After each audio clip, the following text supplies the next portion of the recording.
n'abakobwa b'abitanu hari ubwo mutazandika indirimbo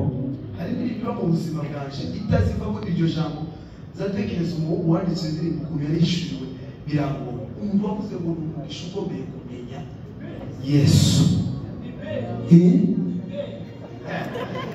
Ikariji Bwana sifiwe indirimbo y'abapolisi yarafashije bana b'ijuru bamugisha bana bagerageza gacura ndi kuri indirimbo ivuga ngo Imana yacu ngo ni umugenga w'ibihe wimenya zose n'ibitarabaho ngo kandi igenera umuntu wese bimukwiye mu gihe cyose ahasigaye subiza umuyobozi wa gahunda umwanya